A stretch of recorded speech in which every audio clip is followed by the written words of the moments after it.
Last time, our Gladiator was cutting a path of destruction across Kalimdor, leaving no beast, bird, or ancient spirit safe. But now, the stakes are rising. From the depths of Blackfathom to the treacherous cliffs of Thousand Needles and the jungles of Stranglethorn, Murmillo fights not just for honour, but for survival. The journey to 40 isn't just a grind, it's a proving ground, and there's no turning back now. Our Gladiator's journey resumes with a long trek south from Ashenvale to Thousand Needles. After the previous episode's parade of named beasts and near extinction events, I was honestly ready for something a little different.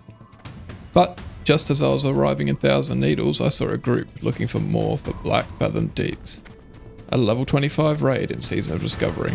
This felt like a perfect opportunity, solid gear, and a huge XP bump. So I joined up. At the time, the group only had me, 2 lobies, and a level 60 druid, a friend of one of them tagging along. Therefore, I figured I had time to head to Freewind Post, grab the flight path and quest while we waited for more members. Unfortunately, the waiting dragged on. With a warlock already in the group, they started summoning, but I couldn't leave just yet because I'd found the Galak Messenger. Not a vital kill, but he does drop a quest that leads to a good XP chain. Worth it. I took him out and accepted the summon. So began our not so epic 4-man BFD run, helped along by the 60 druid, and with no competition for male gear, I was optimistic. However, trouble hit right out of the gate. The warlock somehow was already saved to the raid, so just like that, we were down to 3. Still, we had a level 60, so how bad could it be? The first boss, Baron Aquinas, a giant water elemental with a bomb mechanic. Just jump when he slaps it on you into the water. His health melted. The vibes were good, he dropped male shoulders, perfect for me, and a quest item. Great start. Next up was Gamu Ra, the tankiest turtle alive. He barely takes damage until his shield breaks, then eats bonus magic damage. Therefore, the fight dragged, but we got through. He dropped a dagger that turned out to be an upgrade, so I swapped it in. Lady Saraves followed. 2 mobs, 1 caster, 1 melee. Normally you separate them, but bad pathing by the ads meant we pulled both, plus the rest of the ring. So we burned everything down with AoE and surprisingly it worked. I got some leather gloves and another weapon that I couldn't use. Still, the gloves equal a win. Gelihast, the Shadow Murloc, came next. He was rough without a healer because it's lots of passive damage. I almost went down, but the druids managed to keep me alive somehow with non-stop rejuvenations. He dropped a book offhand and a leather chest. I greeted the chest and immediately regretted not needing. Luckily, I still won it. Lorgus Jet was next. He used to be a pain if you didn't nuke the totems. Thankfully, the 60 could one-shot him. He dropped nothing useful for me. Onward. Now, Twilight Lord Kelrus. A boss so infamous in Phase 1, he got his own meme song. 5, 4, 3, 2, 1. Our strat was simple. Me and the Lobby Druid stack to get Dream Phased, kill priestesses to escape, and I interrupt chains. It did not go well. But by attempt 3, we changed tactics. We'd just stay in the dream and let the 60 solo phase him. And it worked. Perfectly. He dropped caster gear, no upgrades, but progress is progress. Finally, we reached Akumai. Other than avoiding his breath, it was a straightforward fight. He dropped a trinket, but we didn't win it. But I did hit level 31 and walked away with some solid XP and a couple nice pieces. Before heading back, I turned in Kelrus's quest and weighed whether to stick with the dagger or go back to a sword. Ultimately, I chose a sword, for style. Back in Thousand Needles, I jumped into the notorious Test of Endurance. Harpies everywhere. The grind was brutal, but I powered through wave after wave before finally defeating Grenka and prying her claw from her cold, pointy fingers. Later, I escorted Hayokar Swift Mountain, I think that's how you say it, out of High Perch, a wyvern-infested cliffside. He made it out safely, so of course I was sent to kill Steel Snap, a hyena so legendary the Tauren wanted him dead. I didn't hesitate, Steel Snap and his pack fell fast. After helping some goblins, I was given a new trial. Defeat a frenzied panther in a cage. I used debuffs, bleeds and stuns to whittle the panther down. It was brutal, but we got it.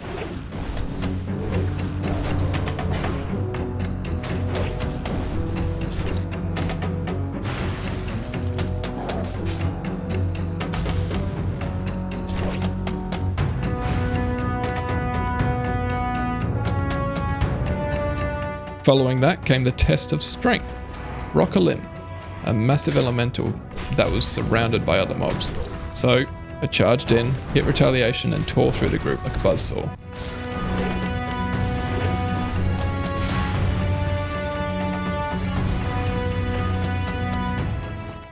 We climbed up to Dark Cloud Pinnacle next. Single target damage was lacking, but I made up for it in AoE. Took down Arikara, then cleared out Arnak and his cronies. Freed a prisoner named Lakuta Windsong, who moved so slowly I could have knit her a blanket before she reached the exit. Back at Freewind Post I got some silver and minor upgrades for my troubles. Then it was time for the grindiest place in the game, Shimmering Flats. In the Dry Mirage Raceway I scooped up every quest. Some were simple fetch quests, others were more violent. So naturally, I started thinning out the wildlife.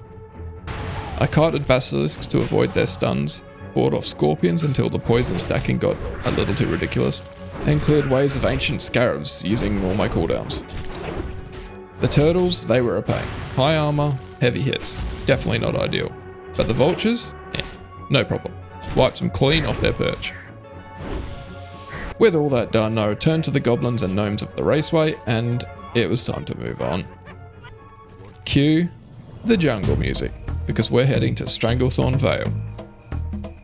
The change in scenery was dramatic, but the mission stayed the same, wildlife control.